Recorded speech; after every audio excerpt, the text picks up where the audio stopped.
네, 오늘의 정치원 김준일 정치평론가, 김영우 전 국민의힘 의원 두 분과 함께합니다. 어서 오십시오. 안녕하세요. 네, 어제 귀국한 이재명 대통령이 조금 전 청와대에서 열흘간의 순방 성과를 브리핑했는데 잠시 듣고 오시죠. 제가 지금 막 졸리는데 그 시차 때문에 그런 건가요? 마크롱 프랑스 대통령이 일부러 만찬 자리에 트럼프 대통령과 저 이렇게 자리를 얘기할 거리가 많을 것 같아서 일부러 그랬다고 저한테 생색도 내셨는데, 뭐 며칠 전에 김정은 위원장하고 함께 뜰을 거니던 사진을 SNS에 올렸습니다. 그 말씀도 하시더군요. 자기가 올렸다고. 저한테 방법이 뭐냐 이렇게 이런 것도 물어보셨습니다.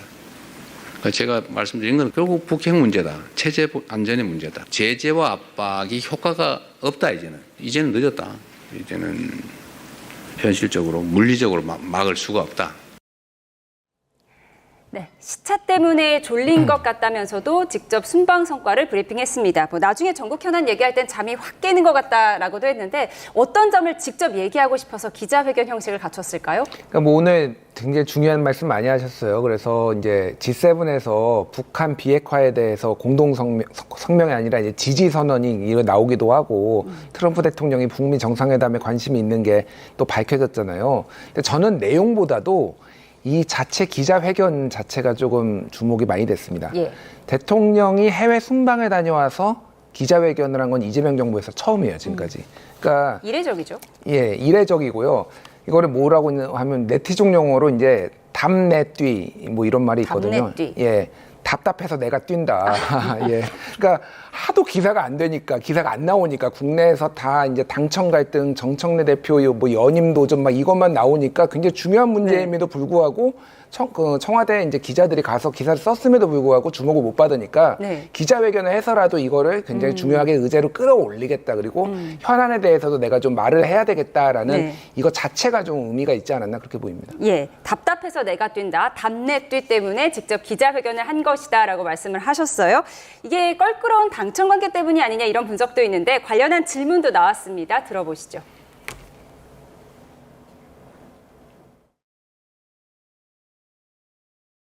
제가 해외 출국하거나 귀국할 때 막 많은 사람들이 줄 서서 하는 게 그렇게 뭐 흔쾌히 막 기분 좋은 일은 아니에요. 당도 정부에 대해서 필요한 쓴소리 할 수 있죠. 그러나 정부는 당이 만든 것이죠. 이론가, 운동가와 실천가, 정치인은 다르다. 정치는 현실이죠. 실천이 중요해요. 당청 관계는 그래서 사실은 동일체이기도 하고 다른 존재이기도 하죠. 민주당과 지금 현재 정부는 저는 뭐 여러분들이 보시기에는 엄청난 갈등이 있는 것처럼 보이지만 저는 더 잘 되기 위한 과정이라고 생각해요.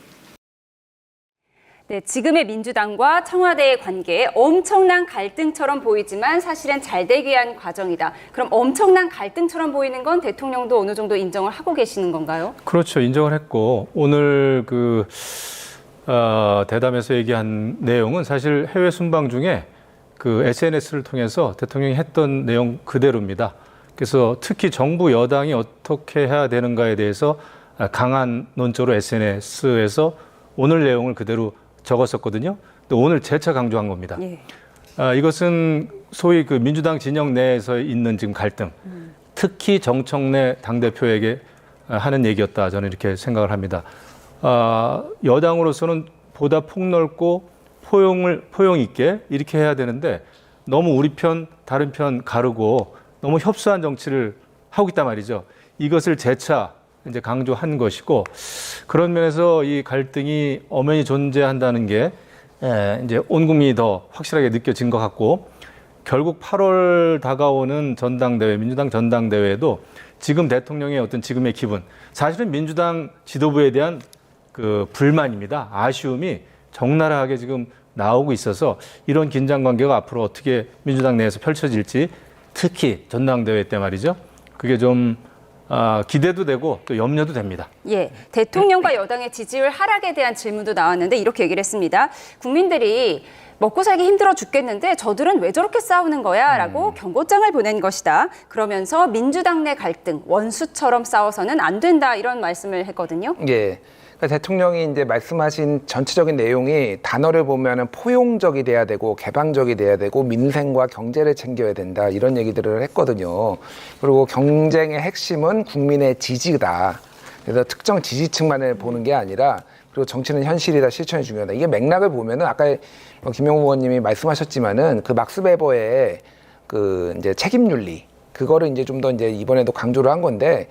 뭐 좀 돌려서 말했지만은 정청래 당대표 지금 특정 지지층에만 딴지일보 게시판에만 지금 관심이 있지 민생, 경제 이런 거 챙기는 거 맞아? 이렇게 얘기를 한 것 같아요. 그러니까 이제 당 지지율도 떨어지고 정부 지지율도 떨어지는 거 아니야. 좀 아주 점잖게 저는 당대표를 이렇게 꾸짖었다. 뭐 좀 속된 말로 돌려갔다. 이렇게 좀 보입니다. 뭔가 친청, 친명 간의 멸칭으로 싸우고 이런 현상들을 좀 말한 것 같더라고요. 예. 네, 이렇게 당청 갈등, 명청 갈등이 부각되면서 정청래 대표의 속내도 여전히 복잡해 보입니다. 힘들지 않은 인생이 어디 있겠냐면서 흔들리며 피는 꽃이란 시를 읊기도 했는데 정 대표의 이른바 폴더 인사를 두고도 여권 내에서는 여러 이야기가 나옵니다. 들어보시죠. 코스피 9천 시대가 열렸습니다. 코리아 프리미엄 시대를 활짝 열고 있습니다. 대통령 잘 뽑아놨더니 나라에 좋은 일이 많이 생깁니다. 폴더 인사 예. 그 점이 좀 특이했나요? 예. 자연스럽 것은 아니었죠. 아무래도 어떻게 예. 각도상으로 볼 때 사이가 그렇게 좋은 건 아니구나라는 것을 태도로서 보여준 거 아닌가. 민주당 이건태 의원은 대통령은 이런 의전을 정색하고 싫어한다. 정 대표의 현란한 정치 기술은 솔직히 별로라며 제발 그러지 말라고 강조했습니다. 일각에서는 정 대표가 연임 도전을 포기하면 대통령의 당무 개입으로 비칠 우려가 있어서 정 대표가 출마해야 한다는 주장이 보도되기도 했는데요. 대통령의 당무 개입이 될 수도 있으니까 나는 출마를 해야 되겠다. 정청래 대표가 이렇게 얘기를 했다라는 거예요. 그런 표현은 좀 적절치 못해요. 아니 왜 자기가 나가려면 나가지. 예. 네, 이런 가운데 강득구 의원이 받은 문자 메시지. 역대 어떤 당대표도 이렇게 책임지지 않는 분은 처음이라는 정청래 대표를 겨냥하는 내용이 포착됐습니다. 네, 또 문자가 본회의장에서 포착이 된 거예요. 정청래 대표 비판하는 문자 메시지가 포착됐는데 이것도 우연일지 의도적일지 어떻게 보십니까? 뭐 확실히 100% 알 수는 없지만은 저는 의도됐다고 봅니다. 이런 시국이라면은 충분히 뒤에서 촬영을 할 수 있다라는 걸 다 알거든요, 의원들이. 네. 이런 사건이 한두 번이 아니잖아요. 다 아는데 저것은 이제 정청래 대표를 향한 의도성이 다분히 있다 생각을 하는데 그만큼 이제 심각한 것이죠. 그래서 지금 6.3 지방선거 책임 문제를 둘러싸고 역시 명청 갈등이 아주 지금 심화되고 있잖아요. 이거는 뭐 갈등 정도가 아니라 완전히 대첩이죠. 그리고 아무리 이 대통령 그 귀국 환송 인사에 나가서 폴더 인사를 했다고 하더라도 아마 큰절을 했다고 하더라도 이재명 대통령은 마음이 풀리지 않았을 겁니다. 이겨야 될 곳에서 졌는데 마치 승리한 것처럼 바로 당대표가 6.3 지방선거를 평가를 했단 말이에요. 거기서부터 완전히 이재명 대통령은 아마 굉장히 속이 상했겠죠. 예. 특히 이재명 대통령은 해야 될 게 많죠. 민생도 챙겨야 되고 뭣도 해야 되고 하지만은 공소 취소도 해야 되거든요. 근데 오히려 공소 취소라고 하는 당면 문제보다도 당의 입장에서 특히 86 운동권 세대를 중심으로 하고 지금 또 당대표인 정청래 대표는 검찰 개혁, 검찰청 폐지, 그다음에 검찰 보안권 완전 폐지에 몰두하는 모습을 많이 보였습니다. 그러니까 그런 대목에서 대통령하고 의견이 좀 달랐던 거죠. 대통령은 어떻게 해서든지 그래도 어느 정도 좀 여유를 가지고 부드럽게 공소 취소를 해도 해야 되는데 오히려 이것을 당에서 막고 있는 거다라는 판단이 있는 것 같아요. 그리고 이것이 단순한 명청 갈등이 아니라 또 청 옆에 뒤에 앞에는 여러 또 86 운동권 그 출신의 기득권 정치인들이 있지 않습니까? 쉽게 끝날 명청 갈등은 아니다 생각이 됩니다. 예.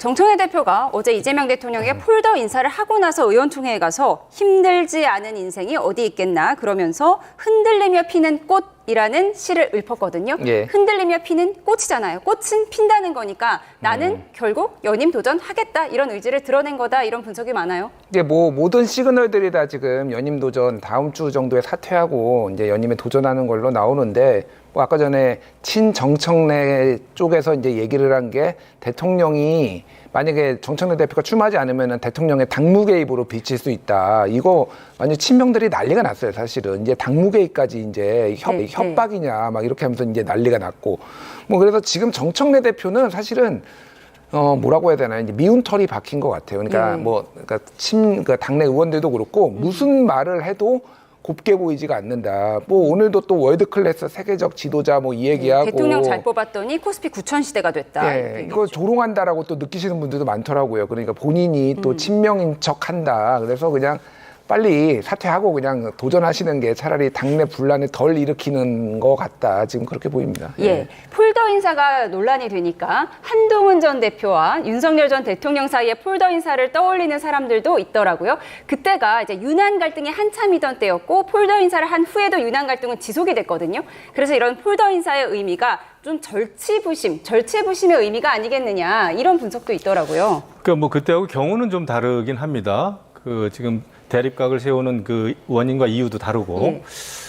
그런데 기본적으로 인사하고는 전혀 관계가 없다고 봅니다. 아무리 폴더 인사 120도, 150도 절을 한들 여태까지 켜켜이 쌓여왔고 여러 가지 상황이 여태까지 이렇게 되기까지의 과정, 원인이 있었단 말이죠. 그렇기 때문에 오히려 바로 앞에 있는 사람을 말씀이 있었습니다마는 더 조롱하게 되고 속에서는 더 화가 나지 않겠습니까? 그래서 그런 것보다는 오히려 정청래 대표도 이번 그 8.17 전당대회에 나오려면은 내가 왜 나와야 되고 왜 해야 되고 라는 것을 솔직하게 당원들한테 국민들한테 얘기하는 편이 낫지 않을까 생각합니다. 그런데 한때는 뭐 과거에 이재명 지사는 자기는 생각하기도 싫다, 생각만 해도 싫다 이런 얘기를 또 많이 했었잖아요. 정청래 대표가요? 네, 그럼요. 방송에 나가서 직접 했었습니다. 근데 요즘 와서 갑자기 월드 클래스 세계적인 지도자. 그러면 이재명 대통령도 그런 얘기를 들으면 기분이 좋을까요? 차라리 오히려 민생이라든지 이런 문제에 대해서 더 정청래 대표도 강조를 하는 게 더 나을지 모르겠다. 그런 생각이 좀 듭니다. 폴더 인사는 너무 과했다라는 의견이셨어요. 사정이 복잡한 건 야당도 마찬가지입니다. 사퇴 압박을 받아온 장동혁 대표가 어제 갑작스럽게 입원한 이후 이런저런 해석이 나오고 있습니다. 어제 장동혁 당대표는 응급실을 찾은 뒤 의료진의 권유로 입원하였습니다. 당의 업무는 차질 없이 진행할 수 있도록 장동혁 대표 측은 단식 후유증과 과로 때문이라고 밝혔지만 야권 일각에서는 사퇴 압박과 한동훈 의원 복당 이슈 등 스트레스가 건강 악화의 원인일 것 같다는 이야기도 나옵니다. 한동훈 의원 최근 장동혁 대표와 가까운 국민의힘 의원들과 포옹하고 악수하는 장면이 자주 포착됐고요. 박대출 의원이 대표 발의한 사전투표 폐지법에 동참하기도 했는데 장동혁 대표와 한동훈 의원의 투샷은 매번 무산됐습니다. 단식은 5개월 전의 일입니다. 몸이 아파서인지 아니면 정신적 스트레스 때문인지는 알 수가 없습니다. 현 대표의 모습은 참으로 구차하고 비루하다는 표현을 했는데요. 병원에 간 것도 그렇게 볼 여지도 있다라고 해석이 됩니다. 근데 저는 그 간 김에 좀 푹 쉬었다 나왔으면 좋겠어요. 어차피 대표로서의 리더십을 이미 상실한 상태예요. 다만 유영하 의원은 지도부가 선거 패배에 책임지는 건 무리가 아니지만 퇴원할 때까지는 사퇴 이야기를 잠시 접어두자고 하는 등 계파 갈등 속에서도 사퇴 공방은 조절에 들어간 모습입니다. 네, 아프다니까 쾌유를 빌어야겠지만 병상 버티기 아니냐 이런 분석도 나오는 것 같아요. 왜냐하면 예전에 장동혁 대표가 거취 압박 있을 때마다 24시간 필리버스터나 단식에 들어갔다 뭐 이런 예를 드는 것 같기도 하더라고요. 예, 뭐 몸이 안 좋을 수도 있다고 봅니다. 그러니까 단식이라는 게 또 시차를 두고 또 과로하면은 다시 올라올 수도 있고 최근에 이제 낮밤을 가리지 않고 올림픽 공원에 가서 집회도 계속 참여를 하고 또 정신적 스트레스도 계속 받겠죠. 그래서 그 당권파들 얘기를 들어보면은 몸 상태가 안 좋아서 이제 병원에 갔는데 눈에 이제 실핏줄이 터져서 처음에 갔다라고 해요. 그런데 거기에서 좀 쉬는 게 좋겠다, 지금 상태가 안 좋다라고 의사가 권유를 해가지고 이제 실제 쉬는 상황인 것 같습니다. 그래서 지금 의원들 분위기도 아까 전에 유영아 의원도 얘기했지만은 너무 야박하게 좀 몰아붙이긴 그렇다. 근데 단식 때도 그랬잖아요. 그죠? 네. 앵커 말씀하신 대로 장도혁 대표가 다만 말씀하신 대로 24시간 필리버스터, 단식, 그리고 직 걸고 전당원 투표, 이것도 한번 본인 거취 문제 있을 때 나왔고, 그 다음에 뭐 박미도 사실상 네. 굉장히 궁지에 몰렸을 때 한번 가고 그랬잖아요. 그러니까 승부수를 띄웠다고 보시는 분들이 또 당내에도 많더라고요. 그래서 그럼 언제까지 있을 거냐. 물론 이거를 정해놓고 할 수는 없는 건데 뭐 금방 오지 않겠냐. 그러면 다시 재점화 될 거다, 이렇게 보시더라고요. 예, 우리나라 사람들 착한 정서상 아픈 사람한테 막 나가라고는 못 하잖아요. 그래서 사퇴 압박이 좀 잦아드는 것 아니냐, 이런 예상이 나와요. 병원에 입원까지 했다는데 여기에서 뭐 계속 더 독한 얘기하기는 쉽지는 않습니다. 솔직히 말씀드리면. 네. 그런데 이제 결국은 이게 뭐 입원한다고 이제 끝날 문제는 아니고 제가 볼 때 장동혁 대표가 굉장히 과로 스트레스, 피곤, 피로 겹쳤을 겁니다. 그렇지 않을 수가 없죠. 그리고 이제 국내임 그 의원총회 때 사퇴 압박을 엄청나게 받았잖아요. 그러면은 뭐 스트레스가 엄청 나죠. 그런데 그거는 이해하면서도 결국은 지금이 본인이 처한, 또 국민의힘이 처한 현실을 잘 알아야 된다고 봐요. 이런 상태에서는 이제 병원에서 나온 이후에 정말 당대표로서 리더십을 발휘하기는 어렵습니다. 이미 많은 의원들이 사퇴해야 된다라는 의사 표현을 직간접적으로 이미 했잖아요.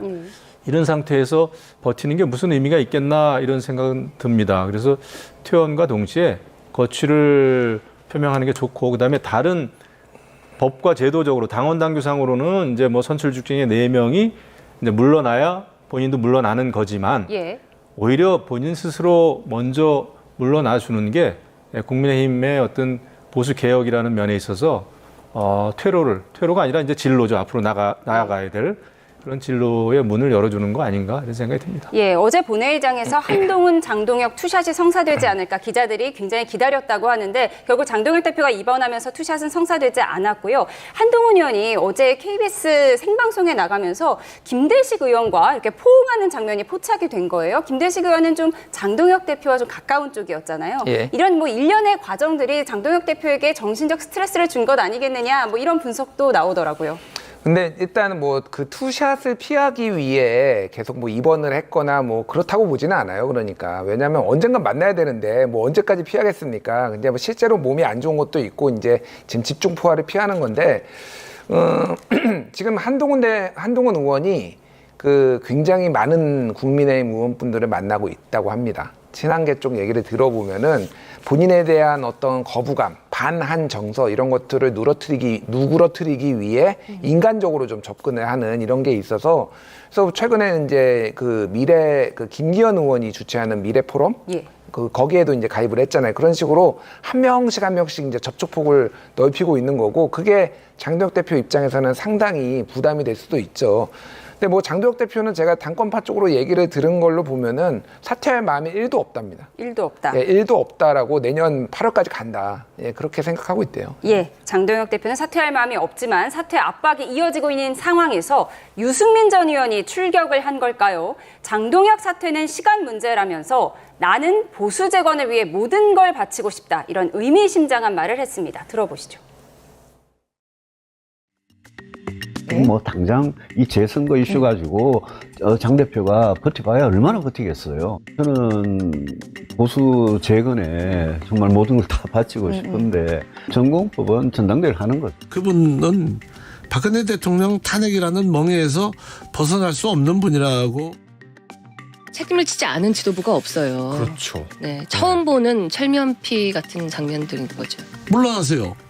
뭐 좀비 지도부 뭐 이런 식으로 얘기하는 그들의 정신적 그 구조, 뇌 구조가 저는 의심스러운 거죠. 그렇기 때문에 정치 철부지 미숙아들 그리고 외계어를 쓴다. 한국말 더 열심히 하도록 하겠습니다. 저한테 뭐 철없는 뭐 소리, 뭐 그다음 뭐 어린 놈 뭐 이런 이야기까지도 하셨는데 뭐 어제 외계어라는 표현도 그렇고 적절하지 않은 표현들이었다고 생각합니다.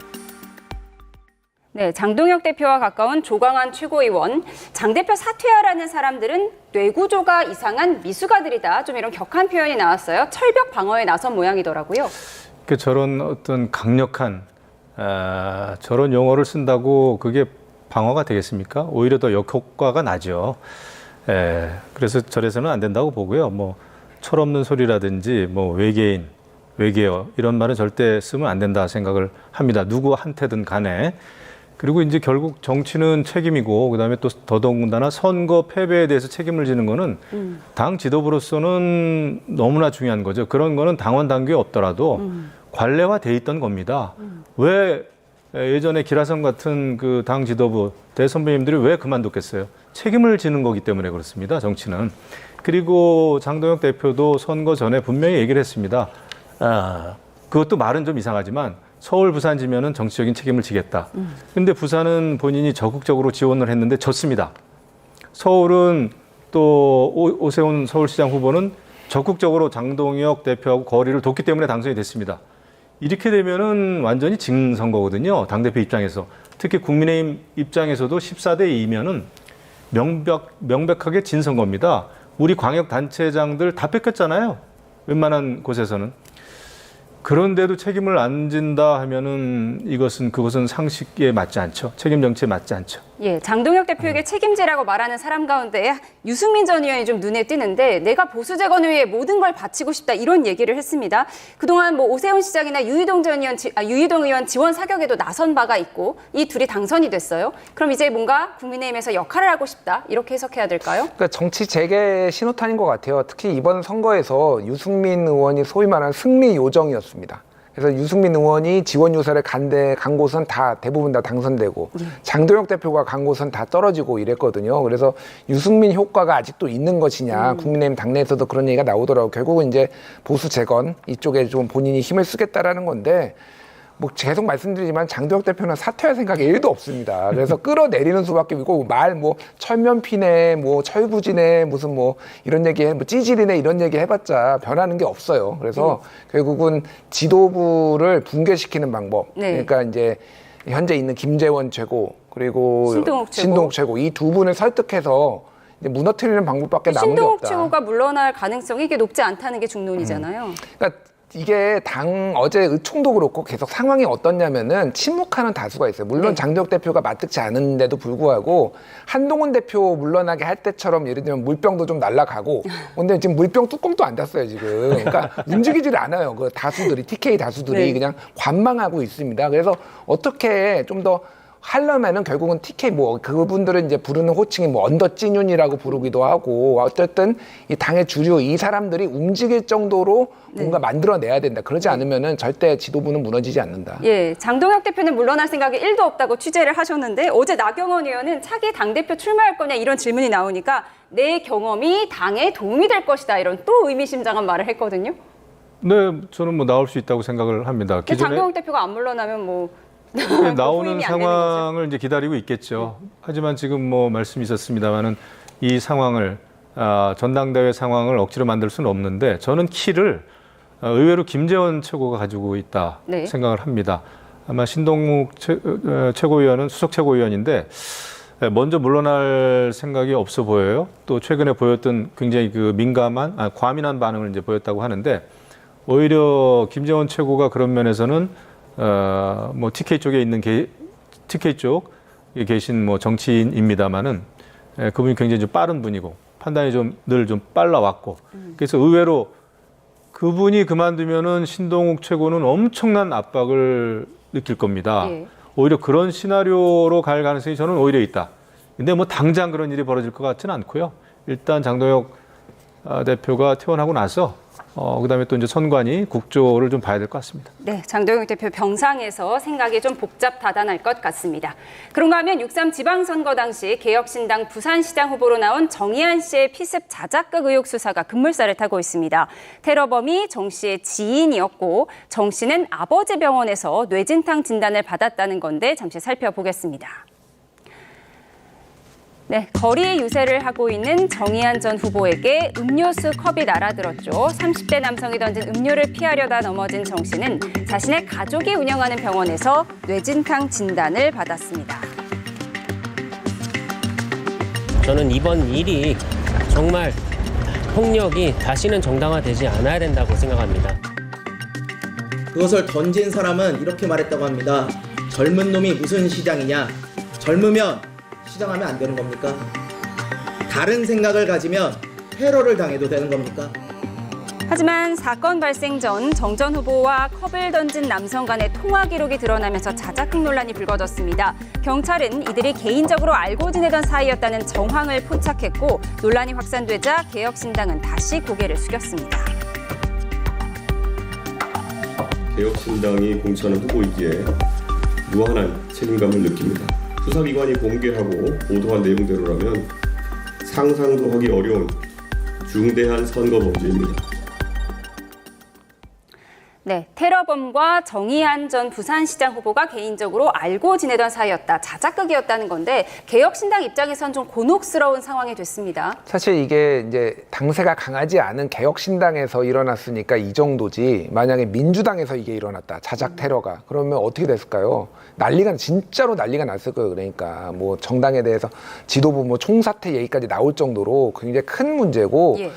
저는 진짜 이해가 안 갑니다. 아니, 전화통화를 미리 했다라는 거잖아요. 그게 안 잡힐 줄 알았는지, 전화통화를 그러면 휴대폰 전화 이 통화 내역을 안 볼 줄 안 건지, 정말 너무 우습게 봤구나, 정치를. 좀 엄벌을 처해야 될 것 같고, 이게 이 정의안 씨 부친이 그 부산에서 굉장히 유명한 병원장이에요. 그래서 그 부친의 병원으로 간 거잖아요. 그분이 또 예전에 정치를 하기 위해서 출마를 한 적이 있어요. 그러니까 이제 아들이 일종의 아버지의 못다한 꿈을 이루는 이런 식으로 한 건데, 개혁신당이 사실은 광역단체장 후보를 이번에 구하기가 굉장히 어려웠어요. 왜냐하면 당선 가능성이 높지가 않으니까. 그래서 검증을 제대로 못했을 수도 있겠다. 그러니까 갑자기 뭐 부잣집에서 내가 내 돈 써가지고 선거할 테니까 공천 좀 달라라고 하면은 뭐 지금 상황에서 안 줄 수는 없었잖아요. 근데 이제 개혁신당이 이런 것까지 겹치니까 이번에 성적이 굉장히 안 좋거든요. 사실 기초의원 100석을 우리가 노리겠다라고 했는데 1명 됐어요. 진보당은 40명 됐고 정의당 원외인 정의당도 6명이 됐는데 1명 됐습니다. 그러면은 완전히 외면을 받았다, 국민들한테. 그러면 당의 진로 뭐 이런 것들을 좀 고민해야 되고, 결국은 이제 보수 재편할 때 같이 이제 흡수 합당되는 거 아니냐, 이런 얘기까지 이제 나올 수밖에 없을 것 같아요. 예, 이 일을 계기로 개혁신당이 좀 정치적 위기를 맞은 것 같다, 이런 말씀도 하셨는데, 그런데 이런 자작극 테러 왜 했을까요? 인지도를 높이기 위한 걸까요? 인지도 높여서 조금이라도 표를 많이 받고 싶었겠죠. 왜냐하면은 지금 개혁신당이 뭐 이렇게 내세우는 어떤 특별한 메시지나 정책적인 특이함이 별로 없었습니다. 그리고 그 이전부터 여론조사상으로도 수치가 굉장히 낮았어요. 예, 조국 신당에 비해서도 뭐 낮았고 거의 이제. 그런데 제가 좀 놀란 거는 사실 선거에서 질 수는 있습니다. 작은 정당이 지기가 쉽죠. 우리나라는 뭐 거대 양당 시스템 아닙니까?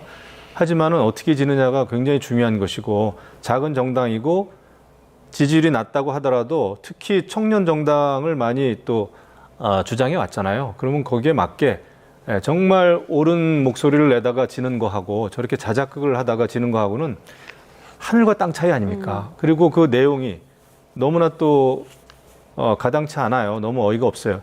뭐 젊은이들은 정치하지 말라는 얘기냐? 이거는 젊은이들, 청년과 그렇지 않은 다른 국민들을 갈라치게 하는 거란 말이죠. 그런 어떤 변명, 그러니까 이제 자작극임이 드러나기 전에 당에서 나온 논평들이죠.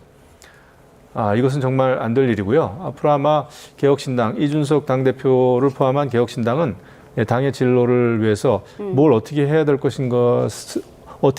것인가를 재정립하는 중요한 계기로 삼아야 된다, 이렇게 생각합니다. 이준석 개혁신당 대표는 개혁신당도 좀 피해자적인 입장이고 중대한 선거범죄에 대한 수사에 협조하겠다고 밝혔다는 점도 정리해드리도록 하겠습니다. 지금까지 김준일 정치평론가, 김영우 전 국민의힘 의원과 함께했습니다. 고맙습니다.